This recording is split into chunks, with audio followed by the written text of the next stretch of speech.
What's up, guys? Today we are drilling and checking out the all-new RotoGrip RockStar. So what should we expect to see from this piece?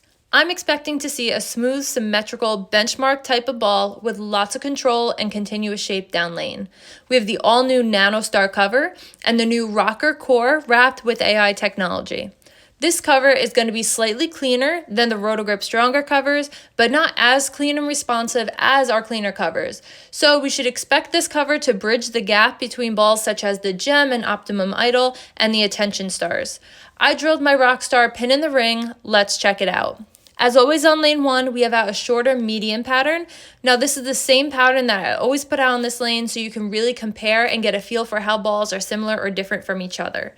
So what I will point out first with this ball, I'm able to slide further right and play slightly more direct than you have seen me playing with recent cleaner, quicker balls that have come out. This ball is everything I like to see shape-wise. I feel like it doesn't fight the front part of the lane, but it's still strong enough to see the mid lane and keep a really rounded and blended shape to the pocket. Even with this being a shorter pattern, I don't feel like I have to be overly steep to keep the ball online. It allows me to play a shape that I like to play, which is slightly more up the lane, and the ball blends off the end of the pattern and keeps a smooth control of the pocket. As the lanes transition, I'm going to start to shift left and see how far I can push it with some steeper angles. This is where you start to see it get a little behind the head pin, and it starts leaving some flat 10s and light mixers, so I'm going to scoot back to the right to where I know this ball is going to work its best. The thing I'm loving most about this piece is that I can just focus on rolling my hand through it and getting the ball up the lane, and the ball reaction takes care of itself. I don't need to fight it through the fronts, and I don't need to make it hook down lane. Once I'm in this slot here, I have a little bit of room both ways, which is always great to see. Over on lane 2, we have out a longer medium pattern. So we're going to see this ball from the middle of the lane with some straighter angles. Now this ball is one I would use right from the start. I don't think we need to wait for the pattern to break down any. It definitely feels strong enough to throw on fresh.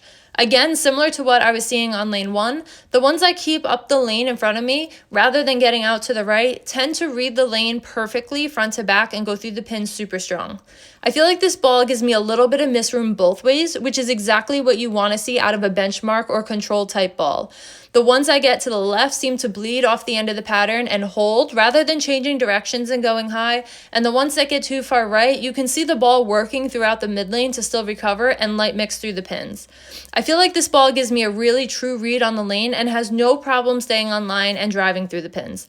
Based on what I'm seeing so far, I would see this ball being extremely versatile for me.